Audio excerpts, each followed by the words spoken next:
The Caribbean Sea. For centuries, its turquoise waters have been a crossroads of culture, commerce, and conquest, a vital artery for global trade and a paradise for millions.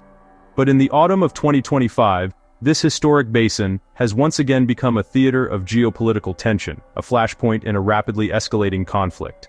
In a series of aggressive military operations commencing in early September, the United States has executed lethal strikes against vessels in these waters. The official targets: small boats suspected of originating from Venezuela and engaging in drug trafficking. This new hardline policy reached a fever pitch on October 5th, when President Donald Trump announced during a public statement that U.S. forces had conducted yet another strike the previous evening. It was at least the fifth such action since the campaign's inception, a campaign justified by the Trump administration as an essential countermeasure against what they have branded narco-terrorists.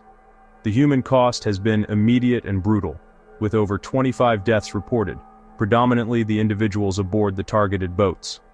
Defense Secretary Pete Hegseth has repeatedly framed the strikes as precise, targeted disruptions to narcotics flows, a necessary show of force to protect American interests. However, this narrative of a clean surgical operation is being fiercely contested on the world stage. The actions have elicited strong international backlash, most notably from Russia, a key ally of Caracas, which declared its full support for Venezuela and condemned the strikes as a dangerous and illegal provocation.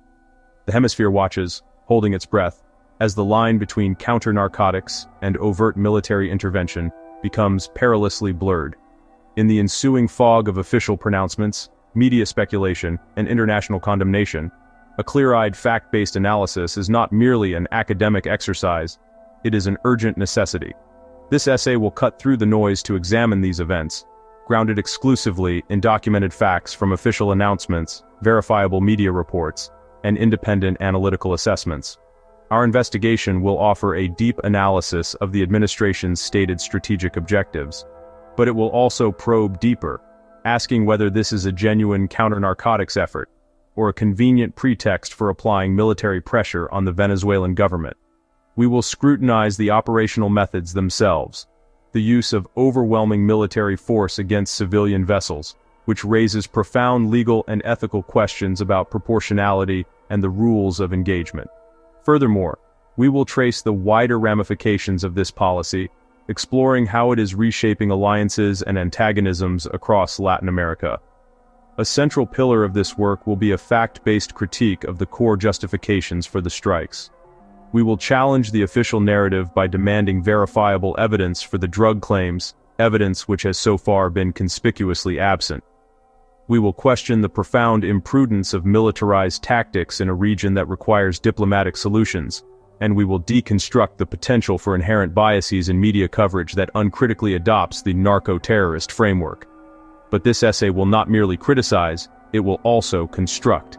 It will incorporate concrete recommendations for alternative approaches, moving beyond simple calls for restraint. We will explore how strengthening international legal mechanisms, fostering regional cooperation independent of U.S. interference, and addressing the root causes of instability could offer a more sustainable path to security. By relying on verifiable sources and rigorous analysis, this discussion will ultimately underscore a critical lesson of modern foreign policy: that actions promising short-term tactical gains, like the destruction of a few small boats, often come at the cost of long-term strategic stability, intensifying regional conflict, and irrevocably eroding America's international standing. U.S. engagement in Caribbean counter-narcotics efforts dates to long-standing initiatives, such as the 2012 Operation Martillo, which emphasized maritime interdictions to curb drug shipments from South America. Venezuela, under President Nicolás Maduro, has faced U.S. accusations of aiding narco-trafficking, with reports suggesting a substantial share of Colombian cocaine passes through its territory. U.S. sanctions since 2017 have exacerbated Venezuela's economic woes, contributing to poverty rates surpassing 90% and possibly incentivizing illicit activities among coastal populations. The 2025 strikes extend from a 2020 naval deployment under Trump's first administration, which bolstered regional counter-narcotics operations amid claims of Maduro regime involvement in the drug trade. Geopolitically, These actions unfold amid strained U.S.-Venezuela relations, with Venezuela forging close ties to Russia and China. Russian Foreign Minister Sergei Lavrov's recent affirmations highlight Moscow's support, portraying the strikes as escalatory and potentially destabilizing. This backdrop elevates routine interdictions into a potential arena for great power rivalry. The operations began on September 2, 2025, with a U.S. strike that killed 11 people on a vessel in the southern Caribbean, which Trump claimed was transporting drugs. A second strike on September 15 involved U.S. military assets targeting another boat, resulting in 6 deaths. Additional strikes later in September added to the fatalities. On October 3, Hegseth announced a fourth strike near Venezuela's coast, killing 4 men on a boat labeled a narco-trafficking vessel. The latest action, confirmed by Trump on October 5, involved destroying a 5th suspected drug vessel, with limited details on casualties. These strikes signify a departure from conventional U.S. Coast Guard practices of boarding and seizing vessels, opting instead for aggressive military actions in international waters using naval destroyers and aircraft. This contrasts with protocols under the 1981 Caribbean Maritime Counter-Narcotics Agreement, which favored non-lethal interventions. The strikes employ high-value military assets, such as missile launches from naval ships, against inexpensive targets like small go-fast boats. Critiques highlight this as inefficient, comparing it to using disproportionate resources for minimal gains, potentially diverting assets from other global priorities. The approach is imprudent due to the risk of misidentification, as boats are obliterated without prior inspection, in a region where economic distress blurs distinctions between fishing and smuggling. Escalation risks are evident. U.S. naval positioning near Venezuelan waters has prompted incidents like Venezuelan aircraft overflights of U.S. ships. Trump's vows of land crackdowns raise concerns of expanded intervention, reminiscent of past U.S. actions in Latin America. Analyses suggest these tactics offer only fleeting disruptions, as traffickers reroute, failing to tackle underlying issues like U.S. drug demand and Venezuelan institutional corruption. A significant factual deficiency is the lack of physical evidence substantiating drug claims. In each instance, vessels were sunk or destroyed, precluding recovery of alleged narcotics. U.S. assertions depend on intelligence, such as satellite imagery, but no contraband has been publicly exhibited.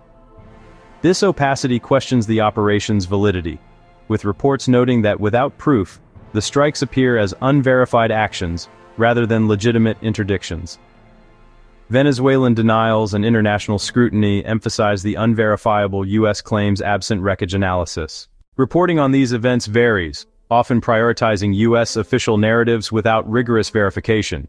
U.S. outlets like CNN and ABC News have prominently featured Hegseth's and Trump's statements, stressing the narco-trafficking angle and Pentagon-provided casualty data. However, the coverage lacks depth in examining evidential gaps or humanitarian effects, with minimal fieldwork from the region. Bias appears in pro-administration portrayals of precision justice, while international sources like Al Jazeera, BBC, and Reuters incorporate Venezuelan and Russian viewpoints, questioning legality and risks. Social media amplifies divisions, with algorithmic preferences potentially favoring U.S.-centric sensationalism. The legal foundation for these strikes is itself a subject of intense debate. Officially, they are justified under the 2001 Authorization for Use of Military Force, a post-9/11 measure intended to target terrorist organizations. By classifying suspected drug traffickers as combatants, the U.S. government stretches this authorization to its breaking point. International law experts are deeply skeptical, arguing that drug smuggling, while a serious crime, does not constitute an armed conflict in the legal sense. This reclassification effectively bypasses the fundamental right to due process, a cornerstone of international law. Critics warn of a dangerous precedent, a slippery slope where the executive branch can unilaterally designate any group as a hostile force, justifying lethal action without judicial oversight. This legal maneuver, they contend, transforms a law enforcement issue into a military one, with deadly consequences. The humanitarian fallout is stark and deeply troubling. Advocacy groups have labeled these incidents summary executions, pointing to a complete absence of arrest or trial. The individuals on these boats are often not cartel kingpins, but desperate people from destitute coastal communities in Venezuela.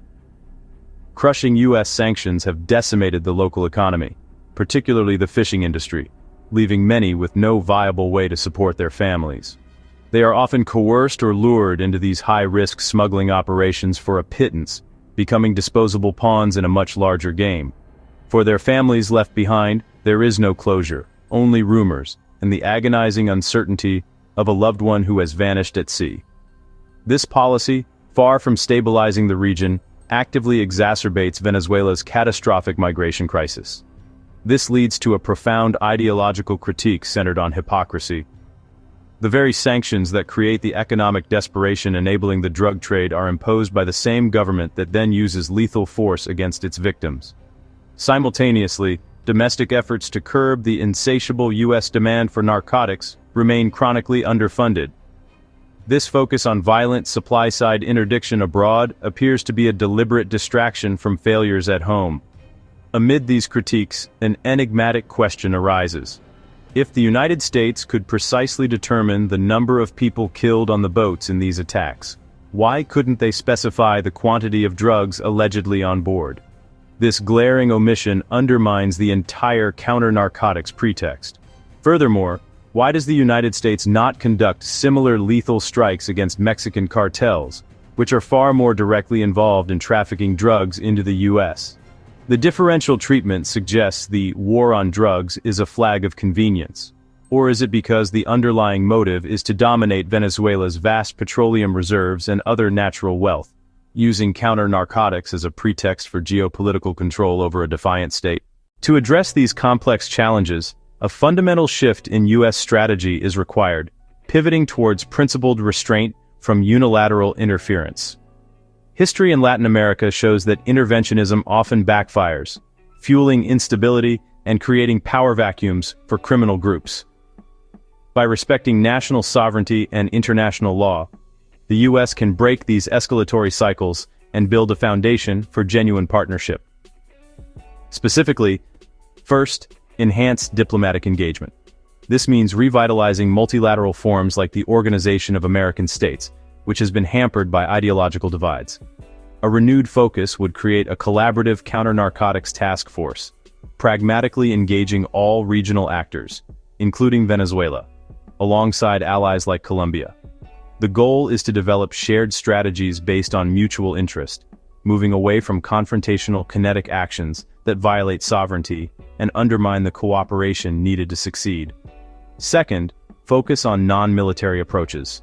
Since the drug trade thrives on economic desperation, a core component is targeted investment in vulnerable regions like Venezuela's coastal communities. This is a strategic investment in stability, funding sustainable industries as alternatives to smuggling. Concurrently, the U.S. must strengthen intelligence-sharing partnerships, building trust to collaboratively analyze maritime and financial data for precise, non-lethal interdictions that dismantle networks without resorting to broad military force. Third, and most critically, the U.S. must address its domestic demand for illicit drugs, the engine of the entire trade.